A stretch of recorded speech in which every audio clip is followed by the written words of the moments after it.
বাংলাদেশের বাইরে পৃথিবীর বিভিন্ন প্রান্তে যেখান থেকে চ্যানেলে দেখছেন আপনাদের সকলকে সাদর আমন্ত্রণ তৃতীয় মাত্রা দেখবার জন্য। প্রিয় দর্শক, সাম্প্রতিক নানা বিষয় নিয়ে আলোচনার জন্য আমাদের সঙ্গে ঢাকার ধানমন্ডির বাসা থেকে যুক্ত হচ্ছেন বাংলাদেশ সরকারের তথ্য মন্ত্রণালয়ের প্রতিমন্ত্রী জাতীয় সংসদ সদস্য ডক্টর মুরাদ হাসান, এবং আমাদের সঙ্গে ঢাকার ধানমন্ডির বাসা থেকে যুক্ত হচ্ছেন বাংলাদেশ জাতীয়তাবাদী দল বিএনপির যুগ্ম মহাসচিব, সাবেক সংসদ সদস্য এবং বাংলাদেশ সুপ্রিম কোর্ট বার অ্যাসোসিয়েশনের সাবেক সম্পাদক অ্যাডভোকেট ব্যারিস্টার মাহবুদ্দিন খোকন। এবং ডক্টর মুরাদ হাসান, স্বাগত আপনাদের দুজনকে তৃতীয় মাত্রায়।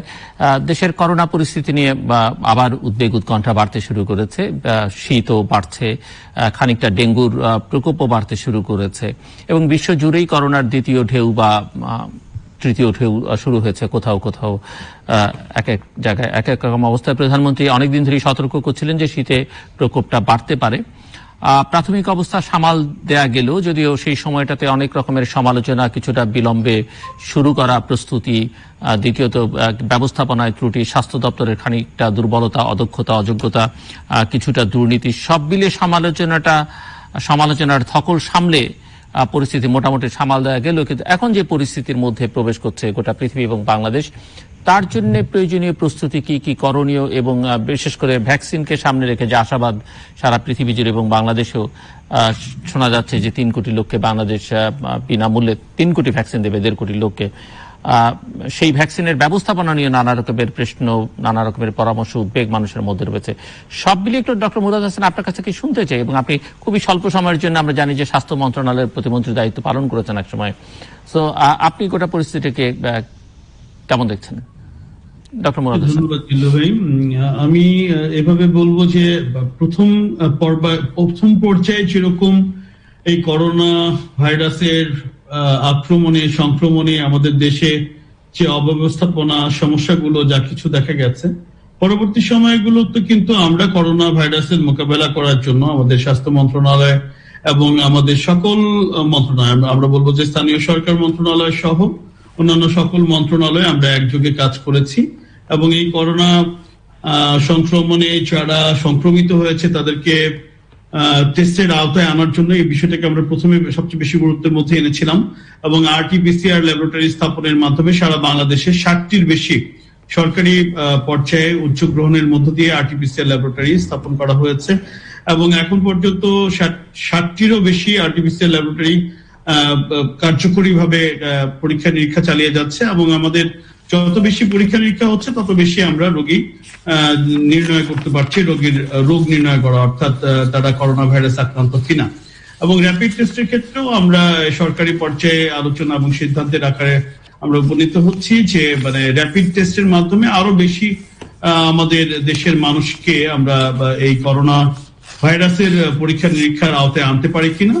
এবং এর সাথে সাথে আমি বলবো যে সারা বাংলাদেশে আমাদের, আপনি জানেন যে এটা হাই ফ্লো অক্সিজেন যেটা সাপ্লাই দেওয়ার জন্য যে মেশিন, সেই অক্সিজেন যেটা পালস অক্সিমিটার থেকে শুরু করে oxygen flow, high flow oxygen যে আমাদের মেশিন গুলো আছে, এবং আইসিইউ ক্যাপাসিটি বা ক্যাপাবিলিটি সেটাও বাড়ানো হয়েছে, এবং সব হসপিটাল গুলোতেই কিন্তু এখন করোনা পেশেন্টের ভর্তির জন্য যে প্রথম দিকে সমস্যা হচ্ছিল, যে করোনা আক্রান্ত পেশেন্টদেরকে ভর্তি করছিল না, এখন কিন্তু সেই অবস্থাটা নাই। এখন ম্যাক্সিমাম আমাদের সরকারি হসপিটাল গুলোতেই করোনা আক্রান্ত রোগীদের চিকিৎসা সেবা দেওয়া হচ্ছে, এবং পাশাপাশি বেসরকারি পর্যায়ে বিভিন্ন হসপিটাল, বেশ অনেকগুলো হসপিটাল কিন্তু করোনা আক্রান্ত রোগীদের সেবা দিয়ে যাচ্ছে। আর যেটি ভ্যাকসিন, আমাদের এই ভ্যাকসিনের জন্য তো দীর্ঘদিনের অপেক্ষা, এটা আমাদের এখন বলবো যে অপেক্ষার প্রহর প্রায় শেষ দিকে। আমরা এখন আজকে আমরা জেনেছি যে ব্রিটিশ দুইটা কোম্পানিকে ইংল্যান্ড সরকার বা ব্রিটিশ সরকার অনুমোদন দিয়েছে, তারা ভ্যাকসিন প্রয়োগ শুরু করবে এই সপ্তাহ থেকেই। আমাদের দেশীয় সরকার, মাননীয় প্রধানমন্ত্রী যে সিদ্ধান্তটি নিয়েছেন যে 3 কোটি ভ্যাকসিন, আপনি জানেন যে 3 কোটি ভ্যাকসিন বিনামূল্যে প্রয়োগ করার জন্য সরকার সিদ্ধান্ত গ্রহণ করেছে, তো 1.5 কোটি মানুষকে এই ভ্যাকসিন প্রয়োগ করা হবে, এবং এর আওতায় আনার জন্য যারা এখানে আমি বলবো যে স্বাস্থ্য মন্ত্রণালয়ের সার্বিক সহযোগিতায় স্বাস্থ্যকর্মী, চিকিৎসক এবং স্বাস্থ্যসেবায় নিয়োজিত যারা স্বাস্থ্যকর্মী আছে, সিস্টার বা মেডিকেল টেকনোলজিস্ট বা প্যাথোলজিস্ট, এবং আমাদের স্বাস্থ্য সেবার সাথে সম্পৃক্ত সবাইকে নিশ্চয়ই প্রথম এই আওতার মধ্যে আনা হবে। এর পাশাপাশি আমাদের যারা মিডিয়াতে আছে, গণমাধ্যম কর্মী থেকে শুরু করে। সোজা কথা, আমরা এখানে যারা প্রায়োরিটিটা নির্ধারণ করা হবে আলোচনার মধ্য দিয়েই, এবং এখানে কোনো মানে বিভ্রান্তি বা এটা নিয়ে কোনো মানে এসে আশঙ্কা করার কিছু নাই। সরকার নিশ্চয়ই সেভাবেই আমাদের সকল মানুষ যাতে ভ্যাকসিনের আওতায় আসতে পারে, এবং এই ভ্যাকসিনের দামও খুব বেশি হবে না। এটা আপনি জানেন যে $5 সর্বোচ্চ এরকম, মানে $US এরকম তার দাম মূল্য নির্ধারণ হবে। তো সেই অনুযায়ী এই ভ্যাকসিনের দাম যে খুব বেশি হবে তাও না। তো আমি আপনাকে যেটা বলতে চাই, আসলে আমাদের এই ভ্যাকসিন মানে আমাদের বাংলাদেশে আসার আগ পর্যন্ত আমাদেরকে মাস্ক ব্যবহার করার যে মানে বাস্তবতাটা, প্রয়োজনীয়তাটা এবং এই সচেতনতাটা সামাজিক আন্দোলনের মতো সকল শ্রেণী পেশার মানুষের মধ্যে গড়ে তুলতে হবে। মাস্ক ব্যবহার করাটা নিশ্চিত করতে হবে, তাহলে আমরা করোনা মুক্ত অনেকখানি থাকতে পারবো। সেই জন্য আমি বলবো যে যতক্ষণ পর্যন্ত ভ্যাকসিন মাঠে না আসবে ততক্ষণ পর্যন্ত আমাদের স্বাস্থ্য যে পরামর্শগুলো আছে, যেমন স্বাস্থ্যবিধি যেগুলো, সেগুলো যেন আমরা মেনে চলি। ঘন ঘন সাবান দিয়ে হাত ধোয়া, হাত পরিষ্কার রাখা, মাস্ক ব্যবহার করা, সামাজিক দূরত্ব বজায় রাখা, পরিষ্কার পরিচ্ছন্ন থাকা, প্রয়োজন ছাড়া ঘরের বাইরে না যাওয়া, এই বিষয়গুলোকে অবশ্যই আমাদের মেনে চলতে হবে। জি, আসবো আমি আপনার কাছে। আবার ব্যারিস্টার মাহবুদ্দিন খোকন, আপনার কাছে কি মনে হচ্ছে যে কোভিড ম্যানেজমেন্টে বাংলাদেশ কতটা দক্ষতার পরিচয় দিতে পারলো, এবং সামনের দিনগুলোতে আসলে কি করণীয়, এবং সেক্ষেত্রে কি ধরনের প্রস্তুতি আপনি দেখতে পাচ্ছেন? ব্যারিস্টার মাহবুদ্দিন খোকন। ধন্যবাদ।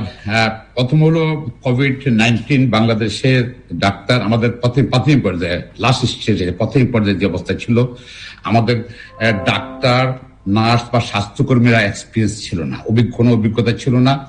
সরকারের কর্মকর্তা যারা ছিল তাদের কোনো অভিজ্ঞতা ছিল না, এবং আমাদের প্রথম পর্যায়ে আমরা অ্যাকচুয়ালি ম্যানেজ করতে অনেক ব্যাক পেতে হয়েছে। এবং সেই সময় আরো যেটা হলো যে আমাদের ইকুইপমেন্ট ছিল না, যেমন অক্সিজেন যেটা দরকার ছিল সেই পর্যাপ্ত ছিল না গ্রাম মাঠ পর্যায়ে। তারপর আইসিইউ, সিসিইউ এগুলো ছিল না, ভেন্টিলেশন ছিল না। এগুলা তো দেখছেন রাস্তায় সময় দেখেছে যে মানুষ কোথায় যাবে চিকিৎসার জন্য। এবং সেই সময় আপনার যেহেতু অভিজ্ঞতা ছিল না, এরকম সিচুয়েশন ট্যাকেল আমরা বাংলাদেশ করে নাই, অনেকেই কোন হাসপাতালে যাবে সারা পৃথিবীতেই ছিল না আসলে। হ্যাঁ, আমাদের এক্সপিরিয়েন্স ছিল না। কিন্তু আর সেই সময় কিন্তু সেই সময় এই অবস্থা, এই এটার সুযোগ নিয়েছে কিছু দুর্নীতিবাজ লোক। যেমন রিজেন্ট হাসপাতালের সাহেবরা কি করলো, করোনার লাল সার্টিফিকেট দিল, এবং এগুলো সবই কিন্তু সরকারি দলের ছাত্র ছায়া ছিল। ডক্টর সাবরিনের মতো লোকের দিল, এরা কোটি কোটি টাকা ইনকাম করলো। এবং মাস্ক কেলেঙ্কারি জানেন আপনি, স্বাস্থ্য মন্ত্রণালয়ে মাস্ক সাপ্লাই দিয়েছে, মানে ভিন্ন 2 নম্বর মাস্ক সাপ্লাই দেওয়াতে, কৃত্রিম মাস্ক সাপ্লাইতে অনেক স্বাস্থ্যকর্মী মৃত্যু হয়েছে এসব কারণে। এছাড়াও যেটা সরকার সামাজিক যে সাহায্য মানুষকে সাহায্য করেছে, সেখানে আপনি ধরেন সেখানে অনেক কেলেঙ্কারি হয়েছিল আমাদের মাস্ক কেলেঙ্কারি ছাড়াও। যেমন 10 টাকা করে সরকার 10 টাকা চাউল দিয়েছিল গরিব মানুষের জন্য, সাধারণ মানুষের জন্য, গ্রাম পর্যায়ের মানুষের জন্য। সেই 10 টাকা চাউলও অনেক চুরি হয়েছে, দুর্নীতি হয়েছে। অবশ্য সরকার অনেক মামলা করেছে, প্রায় 125 জন জনপ্রতিনিধি তাদের বরখাস্ত হয়েছে, মামলা করেছে। এবং 2,500 টাকা করে সরকার দিয়েছিল, দেখা যাচ্ছে পরে অ্যাকচুয়ালি সাধারণ মানুষ পর্যায়ে জানে কত কোটি কাটছে। এটা এক একজনে দেখা যাচ্ছে কোন আওয়ামী লীগের নেতা 100 লোকের নাম দিয়ে দিল, 100 লোকের মোবাইল নাম্বার একই টাকা যাচ্ছে। বর্তমান ঠিক আছে, জন্য অনেক মামলা, দুদকে অনেক মামলা করেছে। এর মধ্যে দেখেন সেই সময় কি দুর্নীতি, একটা ডিজি ড্রাইভার, সেও শত কোটি টাকার মালিক। এরকম বর্তবর্তী কাটছে, গ্রেপ্তার হয়েছে, এটা আমরা জানি। সামাজিক সাহায্যের ব্যাপারে কিন্তু আমরা ভালো ম্যানেজ করতে পারিনি, এবং এই মানুষের দুর্দিনে অনেকে সুযোগ নিয়েছে। আমরা আশা করি এখন তো সরকারের অনেক এক্সপিরিয়েন্স হয়েছে, আমাদের স্বাস্থ্যকর্মীদের অনেক এক্সপিরিয়েন্স হয়েছে, এবং আশা করি দ্বিতীয় ধাপের করোনা পরিস্থিতি, আমরা যে অব্যবস্থা ছিল বা দুর্নীতি ছিল স্বাস্থ্য খাতে এবং সামাজিক সাহায্যে, এগুলো এবার হবে না। এবার কোনো এক্সকিউজ থাকবে না সরকারের যে আমরা অভিজ্ঞতা নাই, বা আমরা যদি একটা এক্সপিরিয়েন্স হয়েছে সেই এক্সপিরিয়েন্সটা কাজে লাগিয়ে আমরা আশা করি যে এটা আমরা ট্যাকেল করতে পারবো। পাশাপাশি কিন্তু আপনার ভ্যাকসিন বা টিকা এসব সব বিভিন্ন জায়গাতে শুরু হয়েছে, এটা আপনার দেওয়ার অ্যাপ্রুভ করে দিচ্ছে বিশ্ব স্বাস্থ্য সংস্থা। এগুলো আমরা আশা করি খুব তাড়াতাড়ি বাংলাদেশে আমার ঘনবসতি বাংলাদেশে এটা যদি মহামারী আকারে ধারণ করে তাহলে কিন্তু অনেক লোকজনের ক্ষতি হবে। আর সরকার খুব তাড়াতাড়ি, রাষ্ট্র খুব তাড়াতাড়ি মানুষের বাঁচানোর ব্যবস্থা করবে।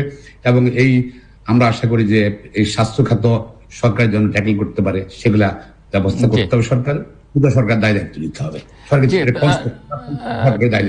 ডাক্তার মুরাদ হাসান, আমার মনে হয় ব্যারিস্টার মাহবুদ্দিন খোকন কিছু অবজারভেশন রাখলেও তিনি কথা শেষে বলছেন যে যেহেতু অভিজ্ঞতা ছিল না, অনেক রকমের অব্যবস্থাপনা হয়েছে, কিন্তু এখন তিনি মনে করেন যে সামনের দিকে এগুলো থাকবে না, তার প্রত্যাশা। আপনি নিশ্চয়ই একমত বা অন্য কিছু যোগ করবেন কিনা, না হলে আমি অন্য প্রসঙ্গে যেতে চাই। না, এখানে মাহবুবউদ্দিন খোকন ভাই যে কথাগুলো বলেছেন তা অনেকটাই সত্য। কারণ কিছু অব্যবস্থাপনা ছিল, কিছু দুর্নীতির ঘটনা ঘটেছে এবং এটা সরকার অত্যন্ত কঠোর হস্তে এই বিষয়টা কিন্তু নিয়ন্ত্রণ করেছে এবং প্রচুর মামলা মোকদ্দমা হয়েছে। সবই মাহবুবউদ্দিন খোকন ভাই বলেছেন। তো হ্যাঁ, অবশ্যই আমাদের এই বিগত 8 মাসে করোনা ভাইরাসে আক্রান্ত রোগীদের সেবা দিতে আমাদের যে অভিজ্ঞতাগুলো হয়েছে, এই অভিজ্ঞতাগুলোকে এখন কাজে লাগিয়ে যাতে আমাদের এই করোনার দ্বিতীয় ঢেউ বা সেকেন্ড ওয়েভ মোকাবেলা করতে আমাদের সরকারি পর্যায়ে এবং সামগ্রিকভাবে যাতে আমরা সুন্দরভাবে ব্যবস্থাপনা করতে পারি, আমাদের মৃত্যুর হার যাতে কমে, আক্রান্তের হার যাতে কমে, সেক্ষেত্রে সরকার দক্ষতার সাথে এবং অভিজ্ঞতার সাথে সকল ব্যবস্থাপনা গ্রহণ করবে বলে আমার বিশ্বাস। দুর্নীতিমুক্ত এবং দুর্নীতিমুক্ত অবশ্যই, কারণ এখানে রিজেন্ট সাহেব থেকে শুরু করে ডাক্তার সাবরিনা বা এরকম যারাই দুর্নীতির সাথে সম্পৃক্ত, বা ওই যে মালিক ড্রাইভার, ডিজি সাহেবের ড্রাইভার, যারাই আছে কিনা কেউ কিন্তু ছাড় পায় না, ছাড় কেউ পাবে না। এখন দুর্নীতি করে কেউ কোনো ছাড় পাবে না। দেখেন, দুর্নীতি মুক্ত দুনিয়ার কোনো দেশ নাই। হ্যাঁ, সব জায়গাতেই কম আর বেশি দুর্নীতি আছে। এখন ঘটনা হলো যে অসৎ মানুষ এবং মানে কি বলবো, দুর্বৃত্তায়নের মানসিকতা সম্পন্ন মানুষের তো সব জায়গাতেই মানুষ আছে। তো আমাদেরকে সরকার ব্যবস্থাপনায় যেটা হলো যে আমরা কঠোরভাবে এভাবে zero tolerance or no tolerance, আমরা কোন ধরনের দুর্নীতিকে প্রশ্রয় দিব না। দুর্নীতি যারাই করবে তাদেরকে কঠোরভাবে শাস্তির আওতায় আনা হবে। জি, ডক্টর মুরাদ হাসান, এই মুহূর্তে বাংলাদেশের সাধারণত আমরা দেখতে পাচ্ছি গত কয়েক মাস বললেও ভুল বলা হবে, কয়েক বছর ধরে রাজনীতি এক ধরনের স্থিতিশীলতা আছে। সেটি নিয়ে নানা রকমের বিতর্ক আছে, কেন এই স্থিতিশীলতা, সেটি কল্যাণকর কিনা, সুখকর কিনা, নানা রকমের প্রশ্ন আছে। কিন্তু এই মুহূর্তে মাঠটা একটু গরম। সেটি হচ্ছে বঙ্গবন্ধু শেখ মুজিবুর রহমানের একটি ভাস্কর্য নির্মাণকে কেন্দ্র করে কিছু ধর্মভিত্তিক সংগঠন তারা নানা রকমের বক্তব্য হাজির করছে, নানা রকমের প্রতিবাদ করছে, সেটি নিয়ে নানা রকমের বাকবিতণ্ডা হচ্ছে। সো অনেকেই মনে করেন যে এই উত্তপ্ত পরিবেশ বা এই বিবাদ আসলে শেষ পর্যন্ত পরিস্থিতিটাকে খানিকটা অশান্ত করে তুলতে পারে। তো সেই জায়গায় এই পুরো বিষয়টাকে আসলে একটা সহনশীলভাবে কিভাবে ট্যাকেল করা যেতে পারে এবং একটা যথাযথ সমাধান করা যেতে পারে, বা পরিস্থিতিটাকে কিভাবে দেখছেন আপনাদের দুজনের কাছ থেকে আমি শুনতে চাইব। ডক্টর মুরাদ হাসান যদি প্রথমে বলেন। জি, আমি এখানে আসলে যে হেফাজতে ইসলামের মমিনুল হক নামের যিনি যুগ্ম সাধারণ সম্পাদক হেফাজতে ইসলামের নতুন কমিটি, আল্লামা শফির পরে যে কমিটি, যেটা বিতর্কিত কমিটি, এই কমিটির আসলে আল্লামা শফির সাহেবের যে গ্রহণযোগ্যতা ছিল সারা বাংলাদেশে, সেই গ্রহণযোগ্যতা এই নতুন কমিটির আছে কিনা, এটা একটা প্রশ্ন জনমনে রয়েই গেছে। তো যাই হোক, সেই কমিটির যুগ্ম সাধারণ সম্পাদক ইনি আসলে তার পারিবারিক ব্যাকগ্রাউন্ড দেখলে দেখা যায় যে তার স্ত্রীও একজন জামাতের রোকন এবং তার পরিবারের সবাই স্বাধীনতা যুদ্ধে বা মুক্তিযুদ্ধে এদের অবস্থান বা ভূমিকা ছিল স্বাধীনতা বিরোধী। এবং এরা আসলে একটা ষড়যন্ত্রের নীল নকশা বোনার চেষ্টা করছে। এই যে রাজনৈতিক স্থিতিশীলতার কথাটা যেটা আপনি বললেন, যেটা তাদের কাছে খুব একটা বোধহয় মানে এটা সন্তোষজনক মনে হচ্ছে না, যে একটা কোনো ইস্যু তৈরি করে বাংলাদেশে একটা অস্থিতিশীলতা তৈরি করা বা একটা নৈরাজ্যের পরিবেশ তৈরি করা বা একটা আলোচনার মধ্য দিয়ে নিজেদেরকে নতুন করে পর্দার সামনে বা সবার সামনে আবার করে নিজেদেরকে প্রকাশ করা, বহিঃপ্রকাশ করা, এই ধরনের নানান রকম মানসিকতা নিয়ে তারা কাজ করছে বলে আমার মনে হয়। দেখেন, ভাস্কর্য বিষয়টা তো না বোঝার কিছুই নাই। মূর্তি আর ভাস্কর্য দুইটা তো দুই জিনিস। তারা যেভাবে বলতে চাচ্ছে, তাদের কথার অর্থ আমরা যদি বুঝতে ভুল না করি, সেটা হলো যে মূর্তি তো হলো একটা এক ধরনের পূজা করার জন্য মূর্তি। তো এটা ভাস্কর্য আর পূজা করা, ভাস্কর্য তো পূজা করার জন্য না, এটা হলো স্কাল্পচার। এটা এক ধরনের আমাদের জাতির পিতা বঙ্গবন্ধু শেখ মুজিবুর রহমানের ভাস্কর্য সরাতে হবে এবং অন্যান্য সকল ভাস্কর্য সরাতে হবে। পৃথিবীর কোন দেশে ভাস্কর্য নাই? তারা, আমার কথাটা হলো যে ইসলাম ধর্মের ভুল ব্যাখ্যা দিয়ে আমাদের ধর্মভীরু সাধারণ বা সকল শ্রেণী পেশার মানুষ যারা আমরা ইসলাম ধর্মে বিশ্বাস করি তাদেরকে বিভ্রান্ত করে, তাদের মধ্যে এক ধরনের উত্তেজনা তৈরি করে একটা অশান্ত এবং অশান্তির পরিবেশ তৈরি করার মধ্য দিয়ে এদের রাজনৈতিক কি ফায়দা হাসিল হবে আমার কাছে বোধগম্য না। আমি যদি প্রশ্ন করি, তারা ইসলাম ধর্মে বিশ্বাসী যে মুসলিম কান্ট্রি গুলো আছে মধ্যপ্রাচ্য থেকে শুরু করে কোন দেশে নাই? আমি যদি সৌদি আরব দিয়ে শুরু করি, জেদ্দাতে কি ভাস্কর্য নাই? হ্যাঁ, আপনি পাকিস্তানে কি ভাস্কর্য নাই? ইরান, ইরাক, কোন দেশ বলবো, তুরস্ক, লেবানন, মানে একটা একটা করে দেশের নাম যদি বলি, পৃথিবীর কোন দেশের নামটা বলা যাবে যে দেশে ভাস্কর্য নাই? সেসব দেশের জাতীয়তাবাদী নেতা যারা, জাতীয় নেতা যারা, বা এরকম যারা শীর্ষ পর্যায়ের মানুষ, তাদের ভাস্কর্য নাই, এরকম কোন দেশটি আছে? এই ভাস্কর্য সরানো হলে কি মানে কি তাদের মানে প্রাপ্য হবে, কি প্রাপ্য হবে, কি লাভ হবে, এটা আসলে আমাদের কাছে বোধগম্য না। তবে হ্যাঁ, সরকার এটা অত্যন্ত ধৈর্যের সাথে মোকাবেলা করছে। হ্যাঁ, এদের সব তর্কের সঙ্গে তার তর্কের উত্তর দেওয়া, বা অনেকেই প্রশ্ন করছে যে সরকার এই ব্যাপারে অনেকটা চুপ ছিল। তো আসলে এদের সব কথাকে আমরা আমলে নিয়ে, এরা তো আমরা দেখেছি 2013 সালের 5ই মে এই হেফাজতে ইসলামের সরকার পতন করে ফেলবে যে হুমকি ধুমকি এবং অচল করে দেওয়ার যে সামগ্রিক প্রচেষ্টা আমরা দেখেছি। তো আমরা শাপলা চত্বর সহ সারা ঢাকা শহরে সেদিনের পরিবেশ আমাদের মনে আছে। তারা জ্বালিয়ে পুড়িয়ে দেশের যে পরিমাণ সম্পদ ধ্বংস করেছে, বিনষ্ট করেছে, এমনকি বায়তুল মুকাররম, কুরআন শরীফ সহ।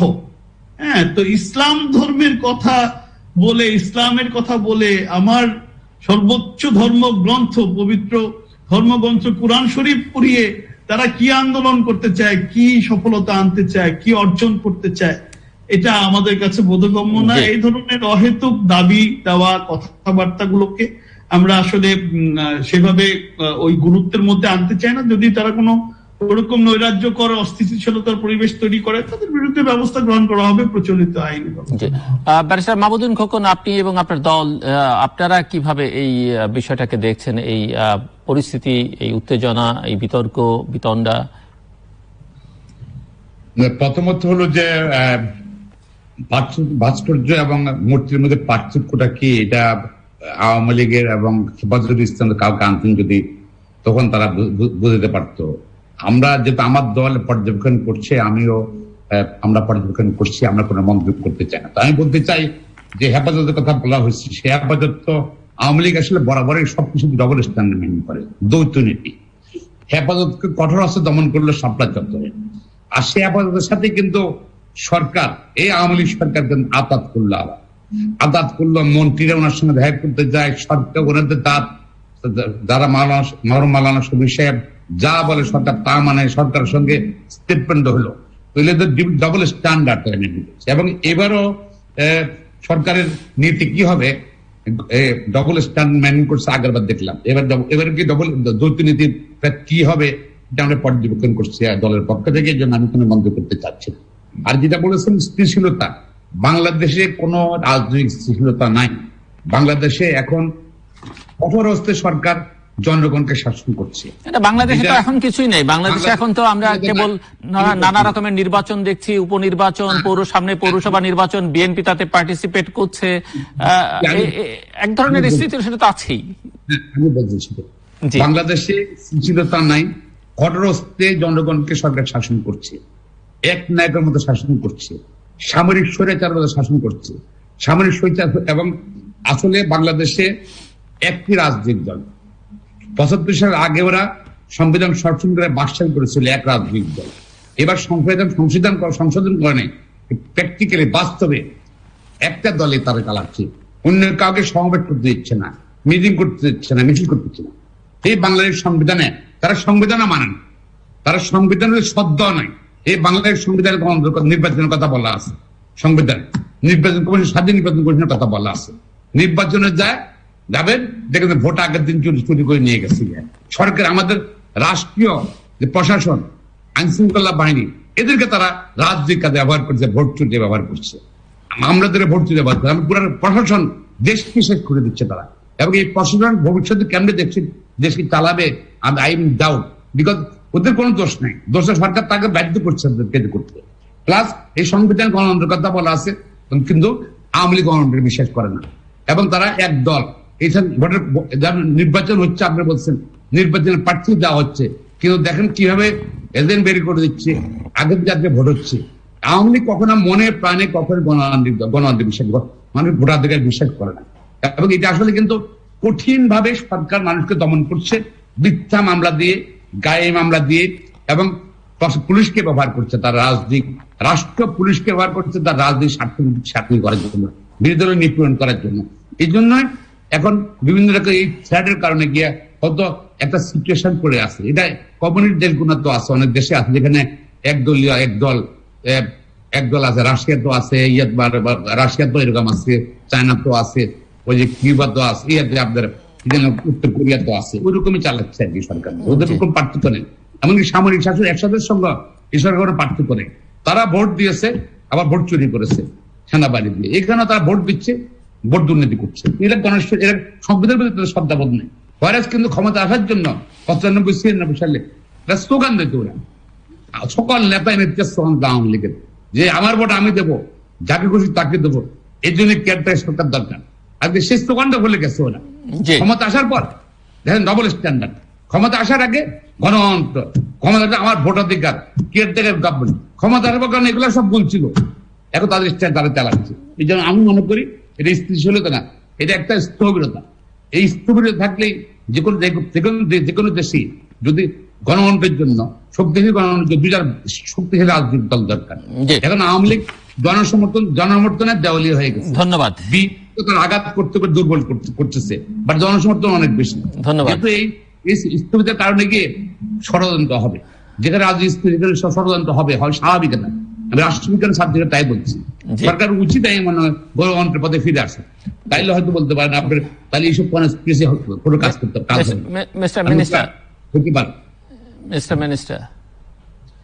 না। এখন যে ব্যারিস্টার মাহবুবউদ্দিন খোকন ভাই যেভাবে বলছেন, তাতে তো মনে হচ্ছে যে সকল দোষ নন্দ ঘোষ, সব দোষ আওয়ামী লীগ সরকারের।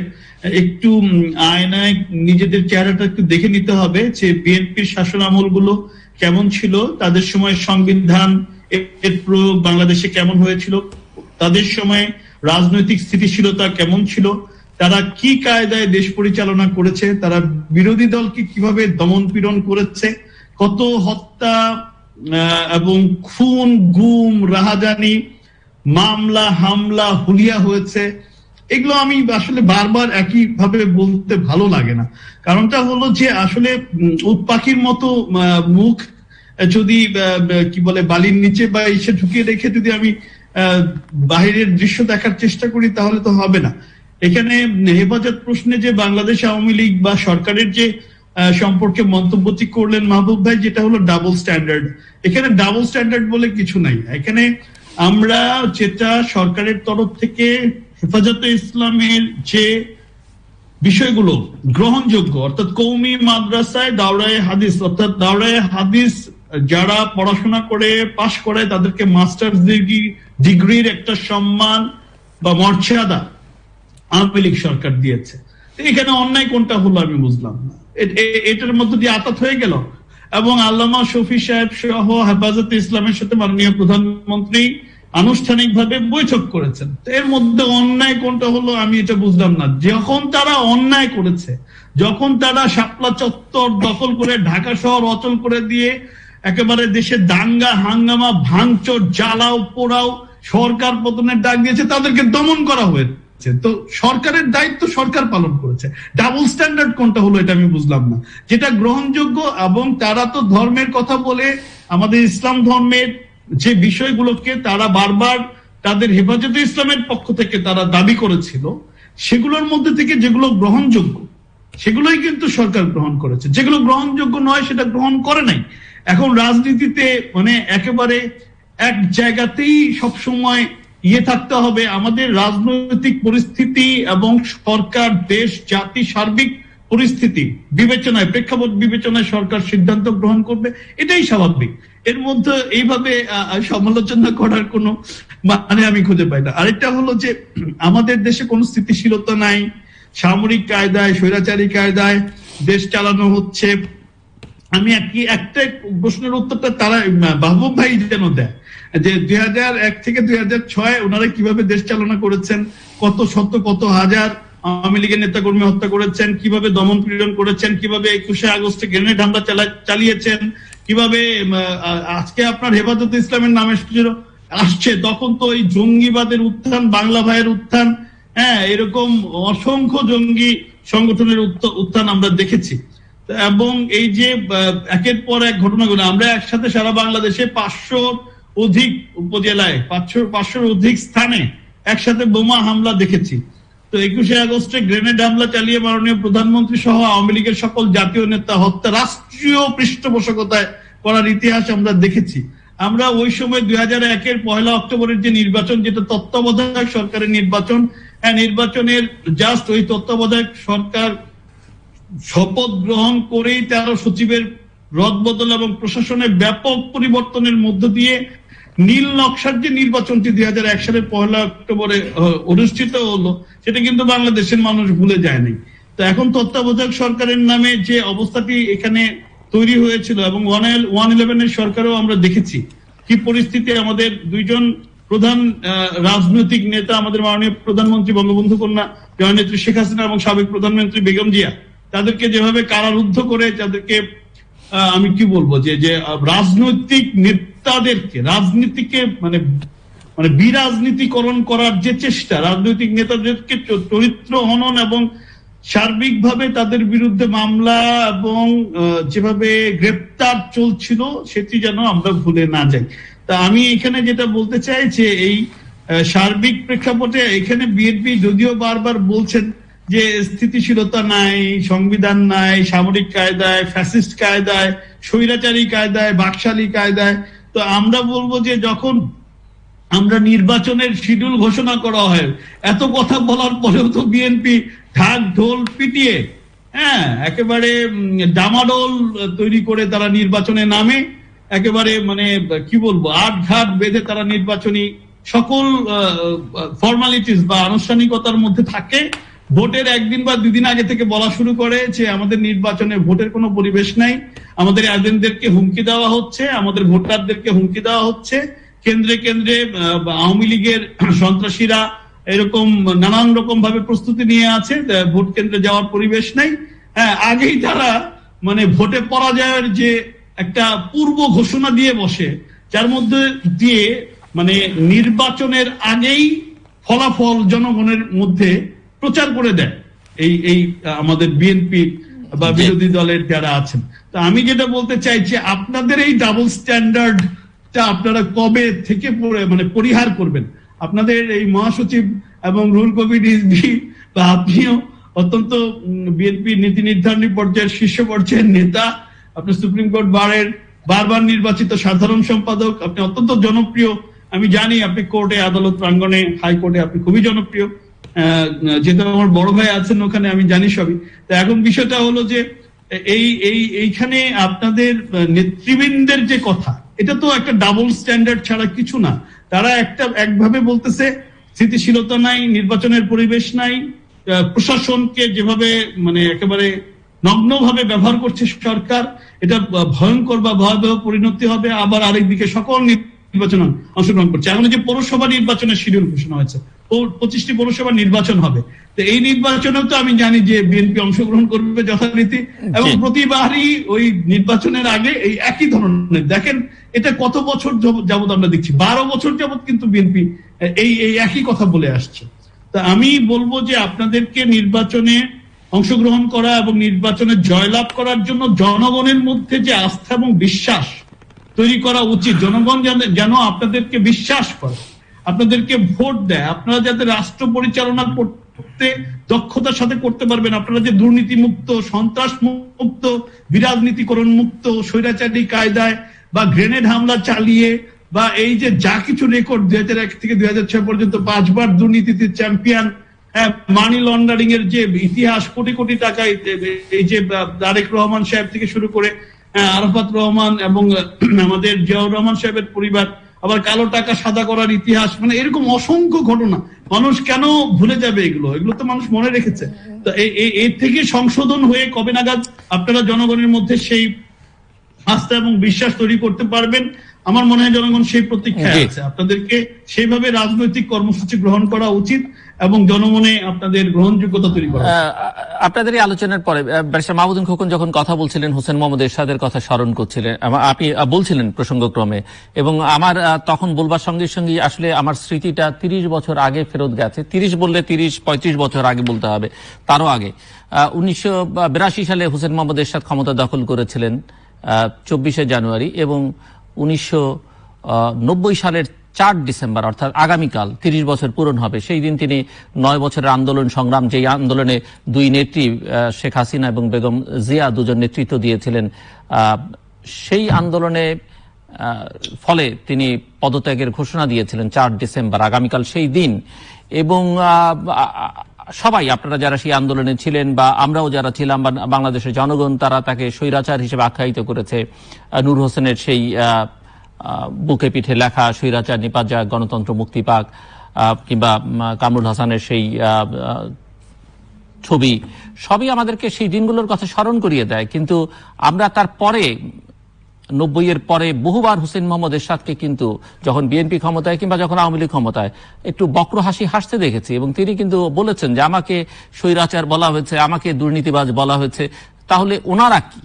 ওনারা বলতে আপনারা আমার সামনে যে দুজন বসা আছেন, তারা যে দলকে প্রতিনিধিত্ব করছেন তাদের দিকে, এবং আপনারা নিজেরাও সেগুলো খেয়াল করেছেন। আমি একটু শুনতে চাই আপনাদের কাছে যে হোসেন মোহাম্মদ এরশাদ এখন প্রয়াত, তার সেই যে হাসি, ক্রুর হাসি বা বক্র হাসি, যেভাবেই বলি না কেন, বা তার তির্যক হাসি আপনাদেরকে উদ্দেশ্য করে, কেন্দ্র করে, সেটিকে আপনারা আসলে কিভাবে, এগুলো আপনাদের কখনো আত্মসমালোচনা বা আত্ম উপলব্ধি করবার কোনো সুযোগ করে দিয়েছে কিনা? ব্যারিস্টার খোকন, মাহমুদুল খোকন।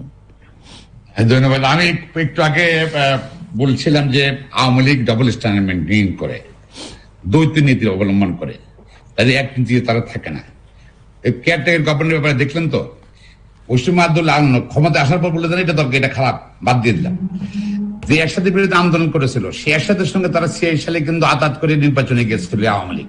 দেখেন নীতি রইল না। আগের দিন বলছিল, কিন্তু আগের দিন অনেক খারাপ কথা বলছিল এরশাদ সাথে, পরের দিন নির্বাচন অংশগ্রহণ করেছে।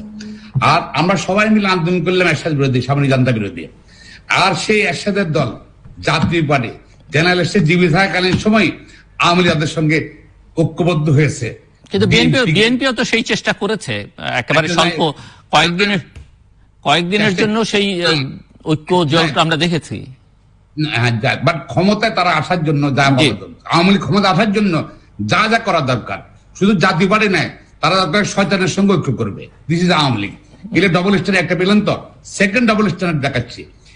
এই সংবিধান সংশোধন করে আনছেন যে যারা সংবিধান লঙ্ঘন করবে তাদের বিরুদ্ধে ব্যবস্থা না হবে, তাদের বিরুদ্ধে শাস্তির ব্যবস্থা আনছে। কিন্তু দেখেন 111-এর সময় আমার মাননীয় মন্ত্রী সাহেব বললেন যে এটা সত্য কথা, সদসিদ্ধ কথা, 2 নেত্রীকে জেলে রাখছিল তারা মিথ্যা মামলায়। কিন্তু আওয়ামী লীগ তার ক্ষমতা আসার সুযোগ করে দিয়েছে 2008 সালে, এবং এই শর্তেই তাদের কিছু করা হবে না।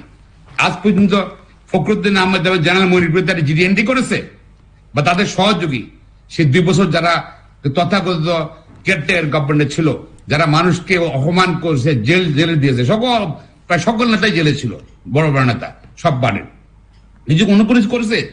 আওয়ামী লীগ যেখানে দরকার আপোষ দরকার, সরকারের সঙ্গে তারা আপোষ করতে পারে ক্ষমার জন্য। এটা ডবল স্ট্যান্ডার্ড। এখন আসছেন উনি বলছেন যে বেগম খালেদা জিয়া, আমি তার আইনজীবী হিসেবে বলছি, সরকার দুদককে ব্যবহার করে বেগম খালেদার বিরুদ্ধে মিথ্যা মামলা করেছিল। বেগম খালেদার কোন 2টা মামলাতে এর ডকুমেন্ট ওনার সাইন নেই, কিন্তু সরকার বিচার বিভাগ, দুদক সবাইকে নিজের নিয়ন্ত্রণে রেখে এসকিসি নাই তো প্রধান বিচারপতির কথা, সরকার কথা শুনে তারা দেশ থেকে বিচার করে দিল।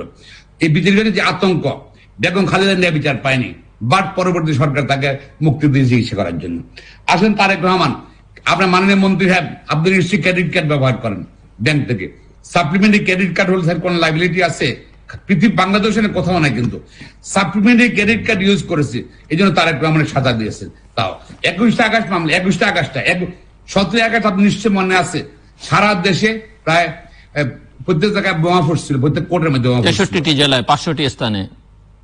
হ্যাঁ, এবং 21 আগস্ট যেখানে হত্যা মামলা, দুইটাই কিন্তু এক সূত্রে কাটা।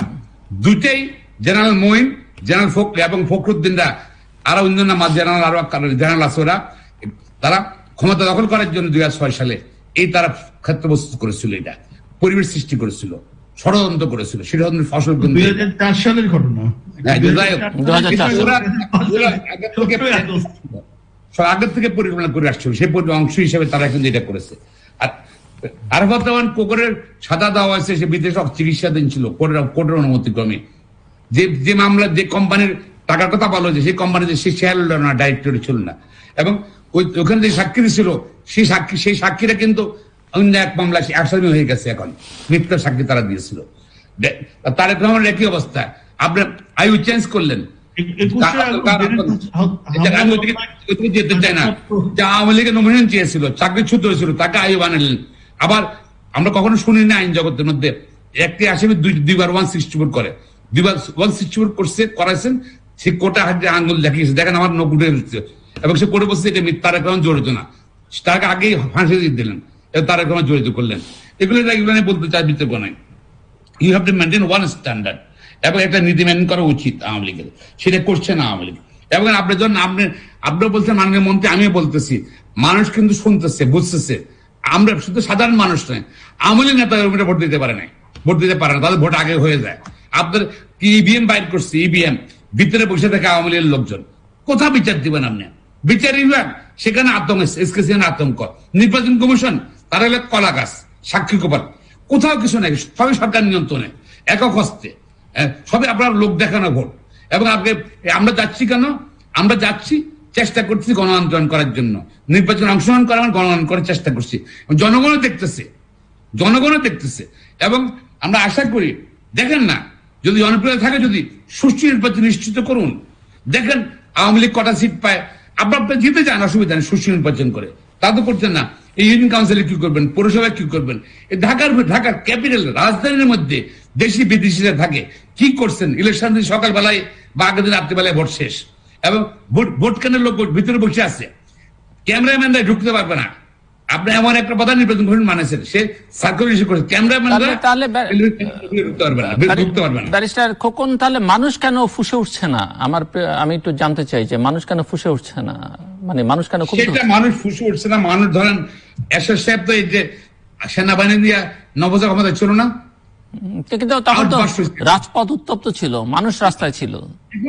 সময় শোনেন, সারা পৃথিবীতে সকল হিটলার, মুসলিনি বলেন, সাদ্দাম, যত স্বৈরাচার আছে, একসময় পতন হবে, এবং পতন হবেই, পতন কারণে অকারণে পতন হবেই।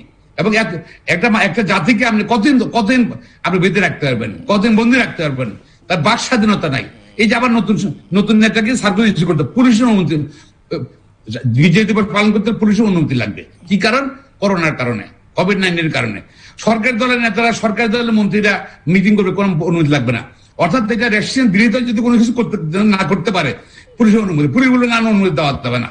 এবং আপনি জানেন, আমি আমার এলাকায় চাটকে লিখেছিলাম, কৃষি লাগে, আরে কবর চেয়ার করছে, কয়েক হাজার লোক ছিল, ওসি হাজির, আওয়ামী লীগের নেতারা পাঠিয়েছে ওসি সাহেবের, কবর চেয়ার লোক থাকবে কেন? মিলিটারি লোক থাকবে কেন? হ্যাঁ, এই জবাব দিয়ে করতে হবে। আমি মাহবুদ্দিন খোকন 18 সালে গুলি করেছেন, 60টা গুলি করেছে ওসি, আওয়ামী লীগের নেতাদের নির্দেশে, আমাকে থামানোর জন্য। একটা মামলা করেছেন আপনারা? আমি প্রার্থী ছিলাম, এমপি ছিলাম ওই এলাকার, আমি সুপ্রিম কোর্টের সেক্রেটারি ছিলাম, 12 সেক্রেটারি ছিলাম সেই সময়। মামলা করেছেন? কোন অ্যাকশন নেবেন না আপনারা, সবই এক পিঠ, এপি টপি সব পিটলো আওয়ামী লীগ। এবং এই জন্য আমরা মনে করি আমরা একটা অ্যাকশন। আর আরেকটা বলছি, যেটা সংবিধানে আপনারা বলেন কি, বলেন যে এইটা নিয়ে সংবিধান বহির্ভূত, সংবিধান লঙ্ঘন করেছেন। আর্টিকেল 8 বলা আছে, বাংলা রাষ্ট্র পরিচালনার মূলনীতি, জাতীয়তাবাদ, সমাজতন্ত্র, গণতন্ত্র, ধর্মনিরপেক্ষতা, কোনটা মানেন আপনারা? সমাজতন্ত্র কি? আপনার কি আজকে কোথায় কোথায় সামাজিক আপনার সোশ্যাল সম্পদের ডিস্ট্রিবিউশন? আজকে আওয়ামী লীগের 12-13 বছরে কত লোক ফকির, রাস্তার ফকির, হাজার কোটি টাকা মালিক হয়েছে, সব সম্পদ বঞ্চিত হচ্ছেন। আর কোটি কোটি মানুষ বেকার, উচ্চশিক্ষিত ছেলেমেয়েরা বেকার, চাকরি নাই। তারা নৌকা দিয়ে সমুদ্রে পারে মালয়েশিয়া যাচ্ছে, তারপর গিয়ে লিবিয়া থেকে সমুদ্রে পারে যাচ্ছে, মারা যাচ্ছে। আর আপনার আওয়ামী লীগের নেতা শাহেদ বলেন বা অন্য যারা বলেন, দিকে সাহিম বলেন, এটা এতটা কাটলো থেকে সে আওয়ামী লীগের সময় শুধু ধরা পড়ছে যেগুলা সেগুলা আপনার ধরে হানতে হবে না। চাল চুরি করছে বলছে আমরা মামলা করছি, হবে কেন চুরি? ডাকাতি হবে কেন? হাজারের করে মালিক কিভাবে হলো? জবাব সরকার দায়িত্ব নিতে হবে। আমার লোক শিক্ষিত অশিক্ষিত আমার বেকার কেন, সেই দায়িত্ব সরকার দিতে হবে। সামাজিক আপনার সম্পদ বন্টন করেন, আপনি সম্পদ ডক্টর মুরাদ হাসান, লুটের সরকার হয়ে গেছে। ডক্টর মুরাদ হাসান, যে আমি ব্যারিস্টার মাহবুব ভাই যখন বলে শুনতে বেশ ভালোই লাগে, এবং যারা শ্রোতা, আমাদের দর্শক শ্রোতা, তারা ভাববেন যে মাহবুব ভাই যা যা বলতেছেন এত সুন্দর বলতেছেন, এত ভালোভাবে। আসলে বিরোধী দলের আপনি বলেন, আপনি খুব সুন্দরভাবে বলেন, আপনি আপনার কথা ভদ্রভাবে বলেন, এটা কিন্তু হবে জানে সরকারের করা বিরোধী দলের চেয়ারে বসে এটা আসলে অনেক সোজা এবং অনেক ভালোভাবে বলা যায়। আমরাও বিরোধী দলে ছিলাম, আমরাও অনেক চিৎকার করেছি, আহাজারি করেছি, আমরা অনেক অভিযোগ করেছি, কিন্তু আমাদের কথা তখন কেউ শুনে নাই। এখন যেটা হলো যে আসলে মাহবুবউদ্দিন খোকন ভাই অনেকগুলো কথার অবতারণা করেছে। জাতীয় পার্টিকে নিয়ে, এরশাদকে নিয়ে যেভাবে ওই যে ডাবল স্ট্যান্ডার্ড, ওই জায়গাটাতে উনি বারবার মানে স্টিক করছেন বা একই জায়গায় বারবার উনি কথা বলছেন। যে জাতীয় পার্টি ব্যাপারটা নিয়ে আমি এভাবে বলতে চাই, এটা হলো আঙ্গুর ফল টকের মতো।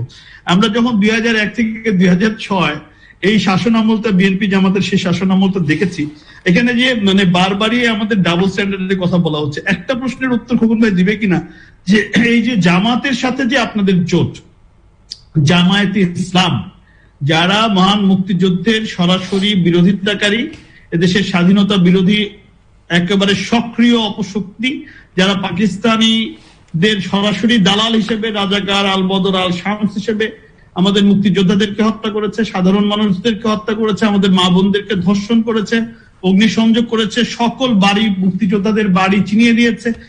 এই যে স্বাধীনতা বিরোধী এই সংগঠনের সাথে বিএনপি যখন একসাথে তাদের ঐক্য করে 20 দলীয় জোট গঠন করে রাজনীতি করে, তখন কি এই জাতীয় পার্টি বা হেফাজত ইসলাম এদেরকে নিয়ে কথা বললে, জাতীয় পার্টি তো আর 1971 স্বাধীনতা বিরোধী কোন শক্তি না। এটা তো বিএনপি সৃষ্টি, যখন বিএনপি আমাদের যে বিএনপির যিনি প্রতিষ্ঠাতা জিয়াউর রহমান সাহেব, যখন বঙ্গবন্ধুকে নির্মম ভাবে হত্যা করা হলো, এইটার কুশীলবটা কি আসলে? এটা কিন্তু জিয়াউর রহমান সাহেব, উনি উপপ্রধান সেনাপতি থেকে বঙ্গবন্ধু হত্যাকাণ্ডের পরে প্রধান সেনাপতি হলেন। উনি কি চিফ মার্শাল অ্যাডমিনিস্ট্রেটর হলেন, প্রধান সামরিক শাসক হলেন, সামরিক বাহিনীর প্রধান হলেন, নিজে বিএনপি সেই সেনা অভ্যন্তরের থেকে, মানে ক্যান্টনমেন্টে সেনানিবাসের থেকে বিএনপির উনি সৃষ্টি করলেন, এবং সেখান থেকে উনি আবার ভ্যানা ভোটের নির্বাচন দিলেন। বাংলাদেশে বেসিক ডেমোক্রেসির মতো পাকিস্তানি কায়দায় ইসলামিক রিপাবলিক অব বাংলাদেশ এবং ওই খন্দকার মুস্তাককে দিয়ে ইনডেমনিটি অধ্যাদেশ জারি করিয়ে বঙ্গবন্ধুর হত্যার বিচার বন্ধ করে দেওয়া এবং বঙ্গবন্ধুর খুনিদেরকে বিদেশে সবচেয়ে মানে লোভনীয় পদে পদায়ন করা, কি করেন নাই?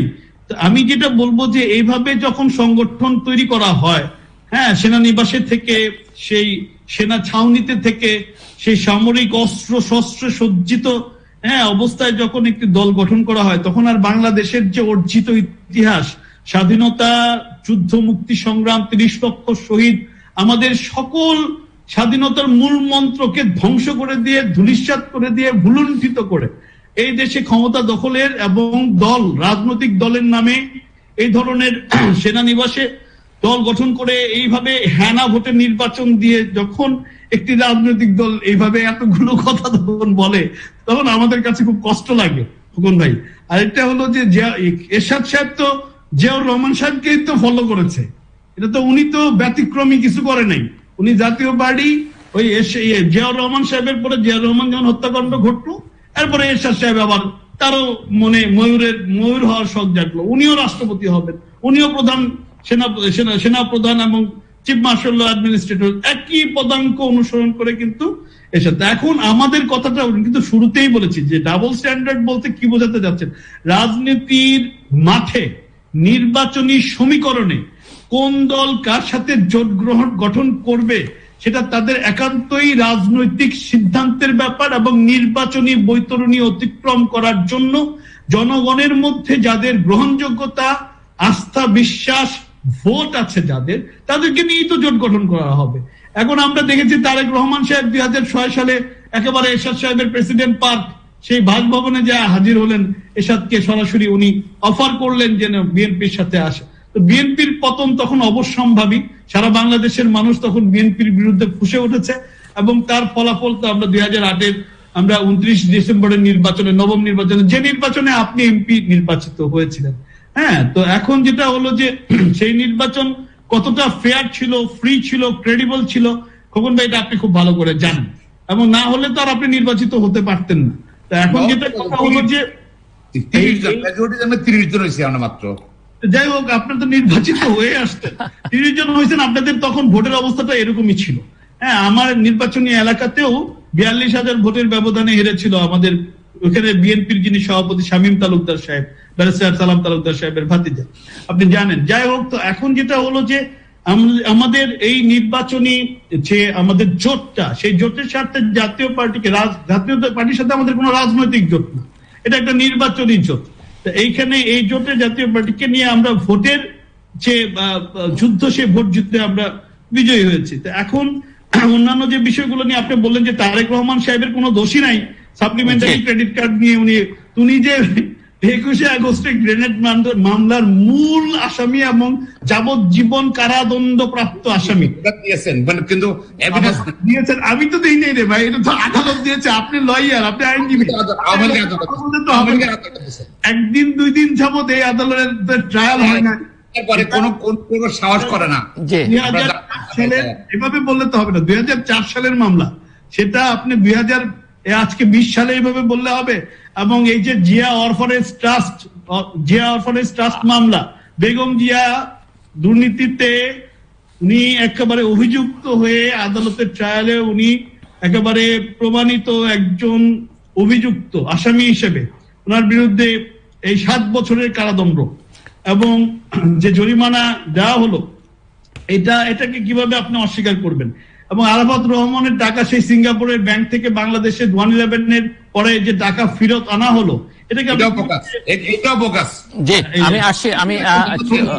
এখন যেটা হলো, শোনেন, আমি আপনার এখানে কি বাংলাদেশের মানুষ সব জানে যে এই যে বেগম জিয়ার পরিবারের যে দুর্নীতির যে আম্বা লিমিটেড, জান্ডি, ডাইং, এই যে এগুলোর নাম তো সবাই জানে, ডক্টর মুরাদ, এগুলো সবকিছু সবাই জানে। ডক্টর মুরাদ হাসান, আমি আসি আপনার কাছে, আমরা একেবারে শেষ প্রান্তে খুব ছোট্ট করে, ব্যারিস্টার মাহবুদ্দিন খোকন, খুব ছোট্ট করে শেষ করতে হবে, কনক্লুডিং। আমি আবার বলছি, দেশের প্রধান বিচারপতি সরকারের কথা অনুযায়ী রায় দেয় নাই, প্রধান বিচারপতি দেশ ছাড়তে হয়েছে, তার বিরুদ্ধে মামলা হয়েছে। এসকে সিনহা আমাদের বিচারপতি এখনো সে আতঙ্কে ভুগতেছে। বেগম খালেদা জিয়া, তারেক রহমান, আরাফাত রহমান, কোকো সবার বিরুদ্ধে যে মামলা সাজা হয়েছে ওটারই সরকারের নিয়ন্ত্রণ, এটাই বলবো আমি, আর কিছু বলতে চাই না। কন্টেম্পট অফ কোর্ট হবে। 2 হলো যে আচ্ছা, মানে প্রধানমন্ত্রী শেখ হাসিনা মিটিং করেন, আওয়ামী লীগ মিটিং করেন কোথায়? গণভবনে করেন না মিটিং? গণভবনে মিটিং করে করেন। জিয়া রহমান রাষ্ট্রপতি ছিল, তিনি মিটিং করছেন, তিনি ওখানে মিটিং করছেন, রংটা কি? আর আপনি তারেক রহমান সাহেব এসি সাহেবের সঙ্গে দেখা করতে গেছিল, বলতে আওয়ামী লীগের সঙ্গে যায় না জোটে, এটা বলতে গেছিলেন, তাই নিতে যায়নি। আর জামাত ইসলামের কথা বলছেন তো, ওটাকে ভয়ে আপনারা না জোট করছেন, লিয়াজু কমিটি করছেন, জাতীয় পার্টি, জামাত এবং আওয়ামী লীগ একত্র হয়ে বিএনপির বিরুদ্ধে আন্দোলন করছিলেন না 96 সাল পর্যন্ত, কেটে সরকার আন্দোলন, এবং সেই সময় কিন্তু বিএনপি ক্ষমতা থেকে চলে গেছে ভোট। এখন আবার আওয়ামী লীগ জামাতকে নিয়ে নেয় কিনা এই ভয়ে আমরা জামাত লিয়াজু করি। আপনি গ্যারান্টি দেন, প্রধানমন্ত্রী গ্যারান্টি দেন, হ্যাঁ, যে কখনই জামাত জোট করবেন না আপনারা, কৌশলগত। আপনারা যে জাতীয় পার্টির সঙ্গে জোট করেন কৌশলগত, আবার আমরা যদি জামাত ছেড়ে দিই, আপনারা বলছেন জামাতের সঙ্গে জোট করছি, কৌশলগত জোট করছি ক্ষমতা রাখার জন্য। আপনারা ক্ষমতা রাখার জন্য সবই পারেন। সেনাবাহিনী মনিরামদের জেনারেল মনির সঙ্গে জোট করেছেন, আপনারা সাহায্য নিয়েছেন আপনারা। সুতরাং এটা আর হানা বর্ষবন্ধ বলছেন যে এই মুহূর্তে মাননীয় মন্ত্রী, হ্যাঁ না ভোট এই সরকার কি এই সরকার জিয়া রহমানের মতো দেন না একটা ভোট? এই সরকার কি চায় না? হ্যাঁ বা না ভোট? যদি সুষ্ঠু নির্বাচন হয়, আওয়ামী লীগের সরকারকে দেশের 15% লোক হ্যাঁ বলবে না, এবং 85% বেশি লোক বলবে, বা 90% লোক বলবে নাই সরকারের চাই না। আপনি দেখেন, ভোটটা দিয়ে দেখেন, আপনি তাও দিবেন না তো। আপনারা যাই করো, তোরা আপনাদের আওয়ামী লীগের থিওরি হলে একটা গান আছে না, তোরা যেটা বলিস ভাই আমার সোনার হরিণ চাই, ক্ষমতা আমার লাগবেই, যার সঙ্গে জোট করি না কোনো ব্যাপার না। একসাথে লোক বলো, জামাতের সঙ্গে ঐক্য করেন, সবই আপনারা করেন, এবং জেনারেল মইনের সঙ্গে করেন, ওই যে ওইটাই যে তোরা যেটা বলিস ভাই আমার সোনার হরিণ চাই, দিস ইজ আওয়ামী লীগের পলিসি, আর কোনো পলিসি নেই। মানুষের সামাজিক ন্যায় বিচার করা সেটাও নাই, সম্পদের সুষম বন্টন করা সেটাও নাই। মানুষ বেকার মানুষ, উচ্চশিক্ষিত হাজার লক্ষ লক্ষ মানুষ, কোটি মানুষ বেকার, কিন্তু আপনি কোনো চিন্তা নাই। আমরা রাষ্ট্র ক্ষমতা আছি, এবং রাষ্ট্র আপনি 2 কোটি টাকা বেগম, 2-3 সাবেক প্রধানমন্ত্রী, এবং একটা কাগজের সই নেই ওনাকে সাদা দিয়ে দিয়েছেন। আর জিকে সাহেব প্রত্যেকের কোথায় জিকে সাহেব আওয়ামী লীগের সৃষ্টি, তার কাছে 400 কোটি টাকা, ওর কাছে 1000 কোটি টাকা, এর 500 কোটি টাকা, সবই হবে।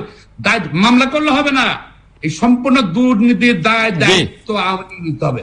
এবং আওয়ামী লীগের রাজুকে কি করতেছেন, শেখ শাহিন নাকি বলে, তার সম্বন্ধে এটা আসতেছে, আরো অনেকের বিরুদ্ধে আসতেছে। ধরেন না, আপনার মতো 2-1 ভালো মানুষ আছে আওয়ামী লীগে, আর বেশিরভাগ তো ধরলে 100 কোটি টাকা 1000 কোটি টাকা বাইরে হবে ধরলেই। ধন্যবাদ আসলে সবাই তো রাখাবে। দেখেন, সরকার যদি কোনো হয়, আপনার নৌকা যদি একটু লড়াচড়া আরম্ভ করে, কত লোক বিদেশ চলে যায়, বিদেশে ধন্যবাদ, কত লোক দুর্নীতি মামলায় তারা। খুব ছোট্ট করে শেষ করতে হবে। এখানে আসলে খোকন ভাই তো অনেক ভাবে অনেক কিছু বারবারই বলছে। এখন যেটা হলো যে আদালতের রায়কেও যদি উনি বলেছেন যে কন্টেম্প্ট অফ কোর্ট হবে, তো আমি এই জন্য বলবো যে আদালতের রায় কথা বলছি, প্রকাশিত প্রধান বিচারপতি ধমক দিয়েছেন রায় পরিবর্তন করতে হবে, আমরা একটু শেষ করতে হবে। জি, ধন্যবাদ ব্যারিস্টার মাহমুদুল খোকন। ডক্টর মনিরুল হাসান, তারেক রহমানের যে রায়গুলো, সেটা আমরা জানি এরা দুর্নীতির, জিয়া অরফানেজ ট্রাস্টের যে মামলা, দুর্নীতিতে অভিযুক্ত হয়ে সেটা ট্রায়াল হয়ে তারা সাজাপ্রাপ্ত আসামি এবং কারাদণ্ডে দণ্ডপ্রাপ্ত আসামি। আমি খোকন ভাইকে অনুরোধ করবো যে দেখেন, আপনাদেরকে বিশেষ আইনের মধ্য দিয়ে বেগম জিয়ার শারীরিক অবস্থার কথা বিবেচনা করে প্রধানমন্ত্রী তার ক্ষমতা বলে তাকে আমরা কোর্টে পাইনি, এখন তারপরেও দেখেন, না হলে উনি কিন্তু তার এই সাজা, রায় সম্বন্ধে, এই মামলার সম্বন্ধে ইতিহাস বিচার করবে 100 ইউরোপের। ধন্যবাদ। করার সুযোগ নাই তো এখন সাজাপ্রাপ্ত আসামি কতদিন থাকবেন আপনারা, কত বছর, কত যুগ?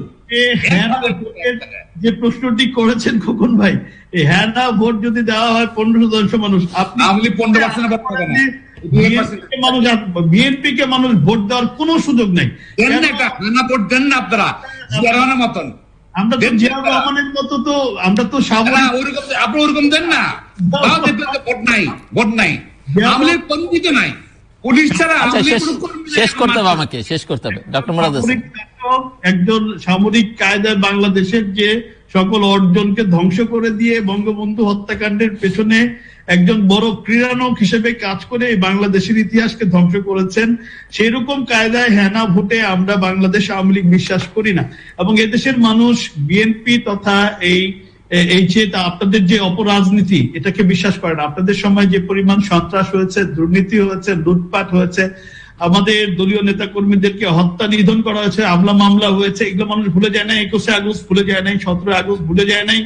এবং এই সর্বোপরি আমি যেটা বলবো যে আপনারা যে আন্দোলনে বারবার রণে ভঙ্গ দিচ্ছেন এবং ব্যর্থতার পরিচয় দিচ্ছেন, রাজনৈতিক মাঠে যে আন্দোলন, আপনারা মুখে মুখে তো অনেক কথা বলেন, কিন্তু মাঠে যে আপনাদের অবস্থান, সেই অবস্থান আপনাদের দলীয় নেতা কর্মী সেই আত্মবিশ্বাস নিয়ে, সেই মনের জোর নিয়ে মাঠে থেকে রাজনৈতিকভাবে সরকারের বিরুদ্ধে আন্দোলন করতে যে আপনারা ব্যর্থ, এটা বাংলাদেশের ইতিহাসে বিরল ঘটনা। এরকম ভাবে একটা ব্যর্থ রাজনৈতিক দল যারা এখন শুধুমাত্র মিডিয়া সর্বস্ব এবং পল্টনের অফিসের সামনে থেকে শুরু করে বিভিন্ন নেতাদের বাসভবনে বসে বসে আপনারা শুধুমাত্র এই ধরনের বক্তব্য করা ছাড়া মাঠে আপনাদের অবস্থান, গ্রহণযোগ্যতা এবং জনমনে আপনাদের সম্পর্কে ধন্যবাদ, আস্থা শেষ করতে হবে।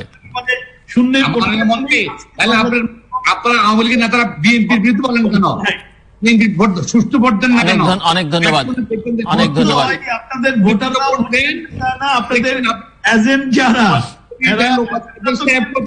অনেক ধন্যবাদ ডক্টর মুরাদ হাসান এবং ব্যারিস্টার মাহবুদ্দিন খোকন এই আলোচনায় অংশ নেবার জন্য। দর্শক দুজন রাজনৈতিক আলোচনা করছিলেন, আমরা কোভিড পরিস্থিতি নিয়ে আলোচনা করছিলাম। দুজনই একমত যে প্রাথমিক অবস্থায় গোটা পৃথিবীরই এই সংকট ছিল, অনেক কিছু বুঝতে সমস্যা হয়েছে, আমাদের নিজস্ব কিছু দুর্বলতা ছিল এবং এখানে কিছু অনিয়ম, ব্যত্যয়, ত্রুটি, অনৈতিক কাজ এগুলো হয়েছে। কিন্তু সামনে পরিস্থিতিটা আরো সংকটটা গভীর থেকে গভীরতর হবার আশঙ্কা অনেকেই করছেন, স্বয়ং বাংলাদেশের প্রধানমন্ত্রীও বাংলাদেশের ক্ষেত্রে করছেন। কাজে এটি নিয়ে খুব রাজনীতি করবার সুযোগ নেই, যদিও আমরা জানি জনস্বাস্থ্য এটি রাজনীতির বিষয় এবং কোভিড পৃথিবীর বিভিন্ন দেশে দেশে নানা রকমের রাজনৈতিক সংকট তৈরি করছে, সেটিও অস্বীকার করবার কোনো সুযোগ নেই। কিন্তু এটি একটি দুর্যোগ, জাতীয় দুর্যোগ, বৈশ্বিক দুর্যোগ, এটিকে সবাই মিলে মোকাবেলা করতে হবে। এখানে দলীয় স্বার্থ বিবেচনা করে কোনো কথা বললে আসলে হবে না। এবং কিভাবে এই সংকট আমরা মোকাবেলা করতে পারি সেই দিকে মনোযোগ দেওয়া দরকার। ভ্যাকসিন আসবে, ভ্যাকসিন যেন সবাই পায়, কিভাবে পাবে, কার অগ্রাধিকার ভিত্তিতে পাওয়া উচিত, এটি নিয়ে যেন কোনো দুর্নীতি না হয়, সেই সব বিষয়গুলোর দিকে নজর দেওয়া দরকার। আমরা আশা করব নীতি নির্ধারকরা সেটি দিবেন। নাগরিক হিসেবে আমাদেরও সচেতন থাকা দরকার। মাস্ক ব্যবহারের কথা বলা হয়েছে, হাতটাকে পরিষ্কার রাখা, জনসমাগম এড়িয়ে চলা, এগুলোর আসলে কোনো বিকল্প নেই।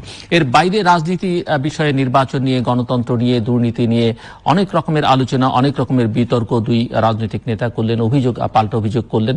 আগামীকাল আমি বলছিলাম যে 1990 সালের 9 বছরের দীর্ঘ সংগ্রাম, যে সংগ্রামে নেতৃত্ব দিয়েছিলেন আজকের প্রধানমন্ত্রী শেখ হাসিনা এবং সাবেক প্রধানমন্ত্রী বেগম খালেদা জিয়া, যারা এখনো রাজনীতিতে ক্রিয়াশীল দুই শীর্ষ নেত্রী, তাদের নেতৃত্বে আন্দোলনে স্বৈরাচারী এরশাদের এবং তখনকার ছাত্র নেতাদের কথা, ছাত্র সংগঠনগুলোর কথা, ছাত্রদের কথা, ভূমিকা আমাদের স্মরণ করতে হবে, শ্রমিকদের কথা স্মরণ করতে হবে। সবার সম্মিলিত প্রয়াসের মধ্যে দিয়ে হোসেন মোহাম্মদ এরশাদকে 9 বছর পরে বিদায় নিতে হয়েছিল এবং আগামীকাল যে দিন, সেই দিনটিতে তিনি আসলে 1990 সালে পদত্যাগের সিদ্ধান্ত ঘোষণা করেছিলেন। সেই দিনকে মাথায় রেখে এবং আমরা আগামী মার্চে, আমরা বিজয়ের মাসে কথা বলছি, আগামী মার্চে বাংলাদেশ সুবর্ণ জয়ন্তী উদযাপন করবে বাংলাদেশের স্বাধীনতার। কাজে এই দুটো ক্ষণকে মাথায় রেখে আমরা আসলে সবাই মিলে চাইব যে আমরা একটু রিভিজিট করি, পেছনে তাকাই, কি করতে পারলাম, আমরা কি করলাম, কোথায় কোথায় ভুল করলাম, এবং যে অঙ্গীকার নিয়ে বাংলাদেশ স্বাধীন হয়েছিল, সাম্য, মানবিক মর্যাদা, সামাজিক ন্যায় বিচার প্রতিষ্ঠা, গণতন্ত্র, ভোট, সুষ্ঠু নির্বাচনের কথা আমরা স্মরণ করতে পারি। সেই বিষয়গুলো আমাদের রাজনৈতিক নেতৃত্ব মাথায় রাখবেন, মাথায় রেখে আসলে রিথিঙ্ক করবেন, রিভিজিট করবেন এবং সামনের দিনের করণীয়গুলো নির্ধারণ করবেন। এবং সেটি অবশ্যই জনগণকে সঙ্গে নিয়ে, যে জনগণকে সঙ্গে নিয়ে মুক্তিযুদ্ধ হয়েছিল, যে জনগণকে সঙ্গে নিয়ে এরশাদ বিরোধী আন্দোলন হয়েছিল, সেই জনগণকে তারা রাজনৈতিক প্রক্রিয়া, উন্নয়ন প্রক্রিয়ায়, অর্থনৈতিক প্রক্রিয়ায় সম্পৃক্ত করবেন। এটি আমাদের প্রত্যাশা। দর্শক, আমাদের সঙ্গে থাকবার জন্য অসংখ্য ধন্যবাদ। আপনাদের সবার জন্য শুভকামনা।